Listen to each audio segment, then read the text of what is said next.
살고 있음을 깨닫게 하여 주시옵소서. 하나님, 저희들 천국에 주님의 나라의 소망을 두게 하여 주시옵시고, 주님 만나는 그날까지 우리들에게 주신 명령, 화목케 하라는 그 명령, 하나님 저희들 지켜 행할 수 있도록 우리의 입술을 사용하여 주시옵소서. 오늘 또 사무엘하 2장의 말씀을 묵상하면서 하나님, 아사엘이 자신의 재능을 믿고 따르다가 쫓다가 죽임을 당하는 장면을 보면서 저희들의 교만함을 또 돌아봅니다. 하나님, 내 힘으로 하지 않게 하시고 하나님의 힘으로, 하나님이 주시는 마음으로 오늘 하루를 살아갈 수 있도록 말씀을 통하여 돌이키고 깨닫는 은혜를 부어 주시옵소서. 감사하며 예수님의 이름으로 기도합니다. 아멘. 오늘 말씀 함께 우리 보도록 하겠습니다. 에스라서 5장 1절에서 5절입니다.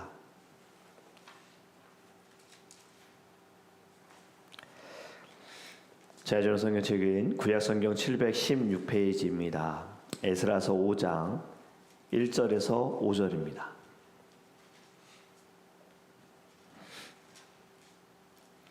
우리 1절부터 함께 읽겠습니다.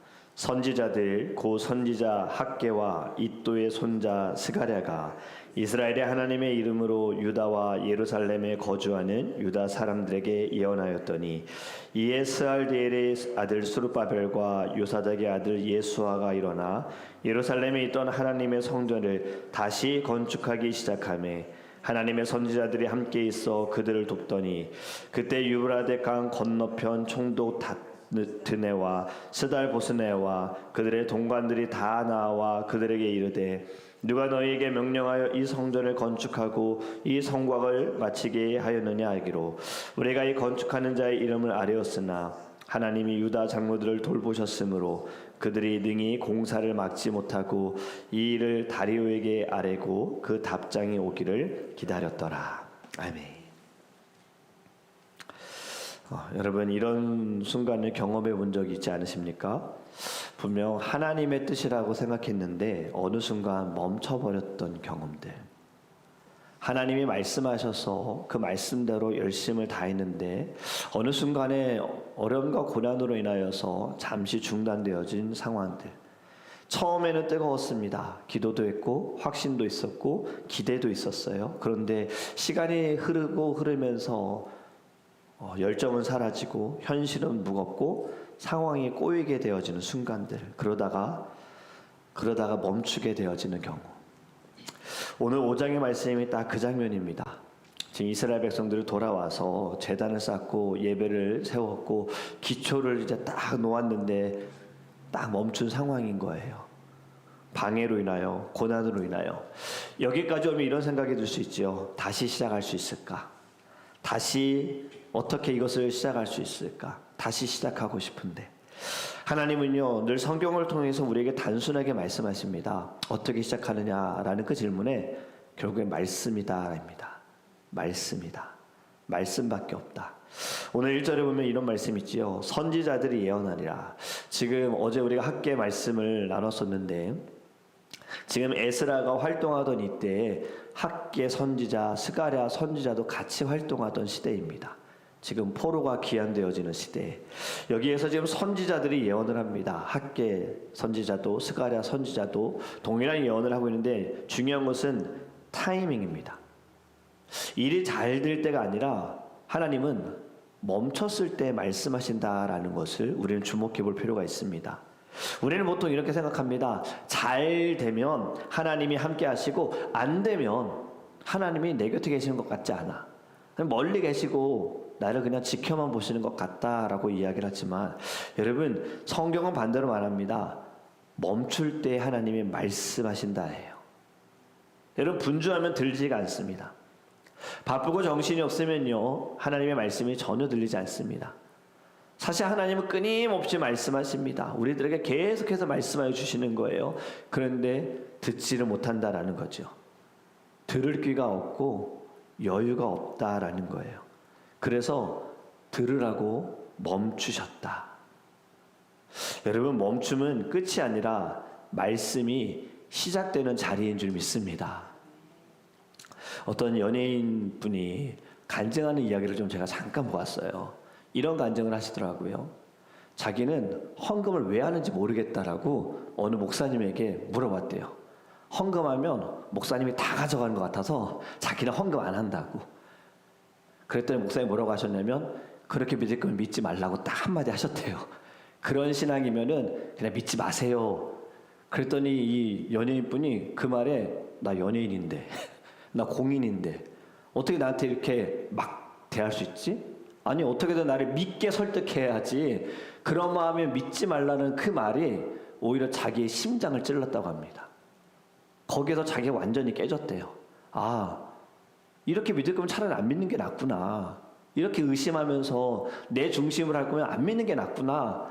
거기에서 자기가 완전히 정말 깨져버리고 자신의 교만함이 무너지고 진정 하나님을 만났다라는 고백을 하시더라고요. 여러분, 우리는요 무엇을 알아야 하느냐? 지금 어제의 말씀도 학계의 말씀을 읽다 보면 저는 이런 생각이 들었어요. 이제 그 학계 2장밖에 없잖아요. 1장, 2장. 그 말씀을 묵상하면서 마음이 불편한 거예요. 결국 하는 말씀은 딱 요점 이겁니다. 너희 집은 지으면서 왜 하나님의 집은 방치하느냐예요. 너희 집은 그렇게 잘 꾸미면서 어떻게 하나님의 집은 너희들이 무시하느냐, 그 내용이잖아요. 여러분, 다윗은 오히려 반대의 마음을 가지고 있었습니다. 나는 이렇게 좋은 곳에서, 넓은 곳에서, 평안한 곳에 있는데 어찌 우리 하나님은 전지전능하신 그분께서는 천막에 계시느냐, 너무 초라하다. 그래서 성전을 짓게 해달라고 하나님께 허락을 요구합니다. 하지만 하나님께서는 거절하셨죠. 다윗, 너에게는 안 된다. 모든 재료는 다 준비하고 칠수도 다 이야기하시고 결국에는 그 아들 솔로몬을 통해서 성전이 건축되어지죠. 여러분, 말씀은요 사실 좀 불편해야 합니다. 들을 때 좀 불편해야 합니다. 말씀을 들을 때 막 편안하게 되어지는 것이 아니라 진짜 말씀은요 우리의 마음이 좀 불편해야 돼요. 왜냐하면 성경에서도 하나님의 말씀은 살아있어, 생동력이 있어. 뭐라고 하죠? 우리의 골수를 쪼갠다 그러잖아요. 여러분, 골수가 지금 쪼개지는 순간인데 마음이 편안할 수 있겠습니까? 좀 불편해합니다. 마음에 고통이 있고 찢겨짐이 있어야 되는 거예요. 여러분, 진정 하나님의 말씀을 들은 이들은, 구약시대에 말씀을 들은 이들은, 심지어 이방 사람들이, 니느웨 사람들까지도 요나의 진정한 말씀도 아니었어요. 그냥 하나님이 하신 말씀을 대충 전했잖아요. 너네들 곧 망할 거야, 이 말 한마디. 그런데 그 말씀에 니느웨 사람들은 어떻게 반응했습니까? 옷을 찢고 굵은 베옷을 입고 제에 앉아서 금식했다. 여러분, 이게 가능한 것은 말씀을 듣고 평안했던 것이 아니에요. 불편했어요. 이대로는 안 되겠구나라는 불편함, 이렇게 살아서는 안 되는구나, 이 길이 아니구나라는 불편함이 있어야 하는 거예요. 여러분, 말씀을 준비하면서 제 자신도 불편해야 합니다. 말씀을 전하려고 하는 말씀이 아니라 이 말씀이 하나님 저에게 먼저 주시는 말씀이군요 라는 마음으로 저도 받아야 되는 거예요. 진짜 회복은 불편함에서 시작되는 줄 믿습니다. 여러분, 저도요 말씀을 전하고 나서 은혜 받았습니다라는 말 당연히 좋아하죠. 왜냐하면 저를 잘 알거든요. 제가 얼마나 부족한지. 제 말씀에 은혜 받았다라는 이야기를 들으면 하나님이 그래도 나를 그렇게 사용하셨구나라는 것을 감사하는 거예요. 그런데 말씀을 듣고 눈물 흘리시고 변화하겠다라는 마음을 가지고 또 변화하셨다라는 이야기를 들으면요 오히려 더 감사합니다. 왜냐하면 정말 하나님이 하셨구나. 내가 한 게 아니라 정말 하나님이 하셨구나. 여러분, 말씀은 나를 기분 좋게 만드는 것이 아닙니다. 좋은 말씀은요 우리를 바르게 만들기 위해서 좀 불편해야 돼요. 마음이 막 불편하고 뭔가 막 뭉쳐있고 뭔가 답답하고 이게 해결이 안 됐는데 라는 마음, 죄가 해결이 안 됐으니까. 그래서 끊임없이 하나님은 말씀하시는 거예요. 너가 해결해야 할 거는 환경이 문제가 아니야, 건강이 문제가 아니야, 죄가 문제야. 그러니 돌아와, 돌이켜, 엎드려 다시 예수께로, 이 말씀 하신다면 여러분, 이 말씀 우리가 받을 때 불편해할 줄 믿습니다. 여러분, 백성들이 지금 멈췄습니다. 성전을 건축하다 멈췄습니다. 방해 때문인 것 같지만 사실 그렇지 않아요. 어제 우리가 나눴던 그 핵심, 학계서의 핵심, 우선순위가 바뀌었다는 거잖아요. 하나님의 집이 아니라 내 집이 우선이 되어지는 것. 여러분, 이때부터 신앙은 멈추게 됩니다. 그건 우리도 마찬가지입니다. 하나님보다 일이 먼저 되어지고, 하나님보다 계획이 먼저가 되어지고, 하나님보다 편안함이 먼저 되어진다면 겉으로는 잘 사는 것처럼 보일지 몰라도 우리의 영은요 점점 죽어가고 있는 거예요. 하나님으로부터 멀어지고 있는 거예요. 그렇기 때문에 여러분, 하나님의 말씀을 삶의 우선순위로 두시기를 간절히 원합니다. 회복은 여기서 시작됩니다. 문제가 해결되어져서 회복되어지지 않습니다. 하나님을 1순위에 두는 순간부터 회복이 일어나게 될 줄 믿습니다. 야고보서 1장 22절에 이렇게 말씀합니다. 말씀을 행하는 자가 되라예요. 말씀을 듣기만 하지 말고 말씀을 지켜 행하는 자가 되라. 말씀을 진짜로 들은 사람들은요 반드시 움직입니다. 말씀을 듣고서 좋다고 말만 하지 않습니다. 삶의 변화가 일어납니다. 다시 일어나는 거예요. 옛것은 벗어버리고 새 것을 입는 거지요. 새 사람이 되어지는 거지요. 그렇게 여러분, 말씀을 들으시고 귀로만 반응하지 마시고 여러분의 자리에서 일어나서 행함으로 드러나시기를 간절히 원합니다. 진정 말씀을 들은 자들은요 정말 그 말씀을 통하여서 자신의 골수가 쪼개지어지고 내 모든 옛것은 다 벗어버리고 내가 가지고 있던 중심은 다 무너져 버리고 내 교만까지도 꺾어지고 그리고 이젠 정말 새롭게 내 중심의 하나님으로 그리고 하나님의 뜻대로 살겠습니다라는 믿음의 고백과 함께 행함이 일어나게 될 줄 믿습니다. 3절에 이렇게 말씀합니다. 총독 다뜨네와 스달 보스네와 그들의 동관들이 다 나와. 여러분, 이게 3절이 무슨 말이냐면 다시 시작하니까 다시 방해가 온 거예요. 다시 지금 성전을 건축하겠다는 마음을 하나님의 말씀을 받고 행하려고 하니 일어나서 다시 건축하려고 하니 다시 방해가 일어난 거예요. 그런데 이번엔 다릅니다. 이번에 방해로 인하여서 멈추지 않습니다. 왜냐하면 말씀이 있기 때문이에요. 하나님의 말씀을 받았고 그 말씀을 지켜 행하니 어떠한 방해가 있다 하더라도 멈추지 않는다는 거죠. 여러분, 환경이 중심이 되면 멈출 수밖에 없습니다. 환경 따라 살아가고 감정 따라 살아가는 사람은요 늘 멈추더라고요. 자리를 지키지 못하더라고요. 하지만 하나님의 말씀을 믿고 나아가는 사람은, 그 말씀이 중심이 되는 사람은 계속 전진하게 될 줄 믿습니다. 빨리 가지 못하더라도요, 작은 무폭일지라도요, 상황이 흔들리지 않고 방향은 흔들리지 않고 끝까지 예수만 바라보며 나아가게 될 줄 믿습니다. 5절에 이렇게 말씀합니다. 하나님이 유다 장로들을 돌보셨으므로 그들이 능히 공사를 막지 못하고 이 일을 다리오에게 아뢰고 그 답장이 오기를 기다렸더라. 아멘. 방해가 있음에도 불구하고 건축합니다. 여러분, 여기서 중요한 것은 하나님이 보고 계셨다.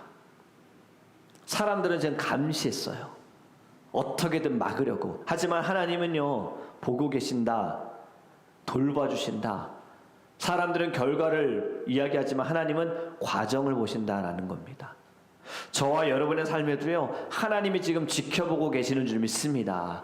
우리가 하는 것들이 의미가 없어 보이고 아무도 알아주지 않는다 할지라도 하나님은 다 보고 계시고 하나님은 다 기록하고 계시는 줄 믿습니다. 반드시 마지막 때 주님 다시 오실 그때의 행위책에 여러분의 모든 열심은, 헌신은, 희생은 하나님이 다 말씀해 주실 거예요. 그리고 그때 여러분 다 보상받게 될 줄 믿습니다. 사람은 몰라도 하나님은 절대 놓치지 않고 계심을 깨달으시기를 주님의 이름으로 축복합니다. 오늘의 말씀을 정리해보면 이렇습니다. 여러분, 오늘 본문은 공사가 다시 시작된 이야기가 아닙니다. 사람이 다시 살아난 이야기예요. 방해로, 시험으로, 고난으로 인하여서 멈춰졌던 것이 다시 시작했다라는 것은 사람이 살아나고 공동체가 다시 살아났다라는 이야기를 우리에게 가르쳐주고 있어요. 그 시작점이 무엇이냐? 말씀이다입니다.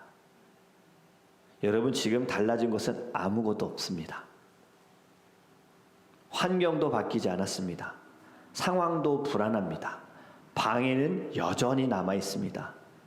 하지만 말씀이 들리고 말씀으로 움직이니 멈추지 않고 계속해서 그들은 하나님의 일을 행했다라는 거지요. 저와 여러분도 이 말씀을 바로 받으시기를 간절히 원합니다.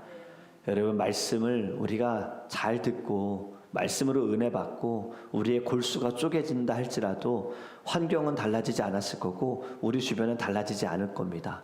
하지만 내가 달라진다는 거지요. 내가 변화된다는 거죠. 우리가 큐티인을 하고 있는 것도 간증의 모든 고백들을 보면은 뭐 환경 달라졌다는 이야기 하나도 없습니다. 아픈 사람이 건강해졌습니다. 가정 안에 어려움이 있는데 이 어려움이 해결됐습니다. 자녀들이 정말 아픈 자녀들, 때로는 방황하는 자녀들이 뭐 돌아왔습니다. 어려웠던 재정이 풀렸습니다. 이런 얘기는 없어요. 다 말씀을 통해서 제가 달라집니다. 이런 고백들이에요. 여전히 내 안에 교만함은 있지만 말씀을 묵상하지 않을 때는 교만함이 불쑥불쑥 드러나지만 그럼에도 불구하고 또 말씀을 묵상할 때에는 내 죄를 봅니다 라는 이 고백들. 여러분, 말씀으로 돌아가시기를 간절히 원합니다. 다시 살아나야 할 것은 열정도 분위기도 아닙니다. 말씀이 살아나야 합니다. 앞으로도 여러분, 우리의 삶에는 방해가 올 수 있고요, 지칠 때도 있어요. 하지만 그때마다 꼭 이것을 기억하셨으면 좋겠습니다. 우리의 시작은 말씀이고 우리가 다시 시작할 수 있는 것도 말씀이다. 바빠도 말씀 꼭 묵상하시기 바래요. 우리가 성경을 더 가까이 할 때 우리의 영혼이 풍성하게 될 줄 믿습니다. 자꾸 우리가 궁핍하고 우리가 어려운 것은요, 하나님의 말씀을 먹지 않았기 때문이에요. 말씀은 자꾸 상관없는 것처럼 멀리 하면서 그냥 열심히 하는 거, 그건 내 열심, 잘못된 열심, 잘못된 방향.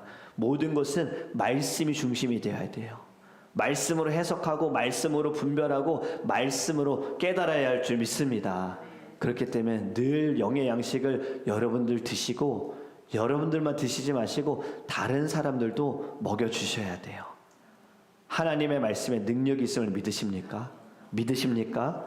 여러분, 우리가 말을 잘 전한다고 사람들이 귀담아 듣지 않습니다. 하나님의 말씀, 하나님의 뜻이 있다면요, 어떻게든 듣기 원하는 하나님이 택한 자들은 다 듣게 되는 거예요. 그렇기 때문에 우리는 계속해서 던져야 합니다. 생명줄을 던져야 합니다. 복음을 전해야 합니다. 그러면 그 복음이 반드시 생명을 다시 살아나게 할 줄 믿습니다. 그렇게 오늘도 저희들 말씀을 증거하는 저와 여러분이 되기를 주님의 이름으로 축복합니다. 기도하겠습니다. 사랑의 하나님, 감사합니다. 이스라엘 백성들이 성전을 건축하다가 방해로 인하여서 멈춰졌으나 다시 하나님께서는 주의 종들을 통하여 학개 선지자와 스가랴 선지자를 통하여서 말씀하셨습니다. 그리고 말씀을 들은 자들이 다시 일어나 사명을, 성전을 건축하는 일을 제기했습니다. 주님, 저희들도 다시 말씀으로 일어나게 하여 주시옵소서. 말씀 없이는 아무것도 할 수 없습니다. 주님이 곧 말씀이라 하셨습니다. 태초에 말씀이 계시니라. 이 말씀이 하나님과 함께 계셨으니 이 말씀은 곧 하나님이시니라. 말씀을 무시하고 살아간다면 그건 다 내 감정, 내 원하는 뜻, 내 방향입니다. 이미 모든 뜻을 말씀을 통해 우리에게 주셨고 앞으로 일어날 일들도 말씀을 통해 우리에게 주셨습니다. 하나님, 말씀을 잘 먹는 자가 되게 하여 주시옵소서. 말씀을 들을 때마다 은혜를 받았네, 받지 못했네, 여기에 하나님 이제는 우리가 기준을 세우지 않았으면 좋겠습니다. 하나님, 불편하게 원합니다. 지금 내 골수가 쪼개지고 있는데, 내 심령이 깨어지고 있는데, 내 옛것이 내 몸에 탁탁 붙어있는 모든 죄들이 막 지금 찢겨져 나가며 떨어져 나가는 순간인데 하나님, 불편한 마음을 가지고 내 옷을 찢으며 하나님 앞에 엎드려서 회개할 수 있는 하나님 믿음을, 그리고 주님 행함이 우리 안에 있게 하여 주시옵소서. 말씀으로 살아나는 하나님, 우리 사랑하는 거룩한 자녀들 되게 하여 주시옵시고, 오늘도 우리가 밟는 모든 땅이 살아있는 주의 말씀이 움직일 수 있는, 나타날 수 있는, 열매를 맺을 수 있는 은혜의 하루가 되게 하여 주시옵소서. 이 아침에도 주신 기도의 제목을 들고 주님 앞에 간절히 기도합니다. 믿음으로 부르짖습니다. 받은 줄로 믿고 감사함으로 아뢰입니다. 우리의 뜻이 아닌 아버지의 뜻이 이루어지게 하여 주시옵소서. 감사하며 살아계신 예수 그리스도의 이름으로 축복하며 기도합니다. 아멘. 이제 동서로 기도할 때 우리 개인적인 기도의 제목을 들고 또 주님 우리 입술을